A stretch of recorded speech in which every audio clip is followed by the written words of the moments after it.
For me, some of the big learnings are well, one, the biggest wins and misses for me have largely come back to people. And then two is you can have the most amazing idea, the biggest market, the best product, whatever it is. But if you can't bring the right people around you to go solve that, you're going to be, on your own and never get to that point every time. So for me, like the importance of people was something I didn't fully appreciate when I got into this journey, and figuring out really who we were going to be as a company.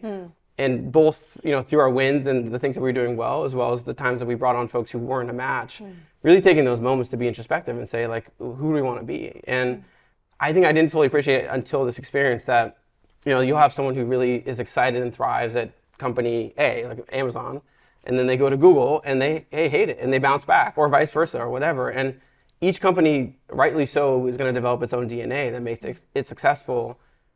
Understanding that, actually defining it, reinforcing it, making sure it lives throughout the organization, particularly now being remote, is one of the most important things that I have to do today. And again, I didn't fully appreciate that. So, whether it's values or we call them leadership principles, the things that make you super unique as a company that are going to allow you to achieve that huge vision, that huge mission, you have to be frankly kind of uncompromising in those things and help people understand that. And one of the best things that we can do is in the interview process, be very open, because some people are going to come in and they're going to be super excited about that, and some people are not. And we'd rather be very open about that and then help people understand what we value in terms of their growth at brightwheel. How do you test for that in an interview?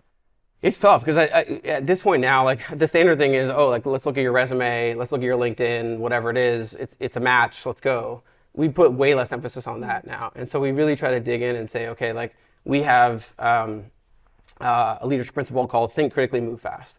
And so we're going to really probe and go deep on an example or give you a hypothetical and really figure out, are you a critical thinker? And at the same time, are you going to just sit and think, or can you take action? And do you have a bias for action?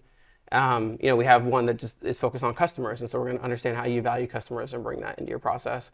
So we have these 8 leadership principles. We divvy them up amongst the interview group. We put scores against those. We debate them. If we don't get enough data, we go back and get more.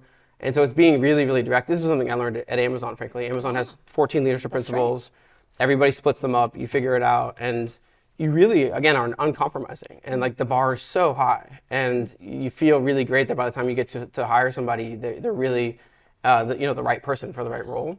And so I've, in a more nimble, maybe startup way, have brought that into brightwheel.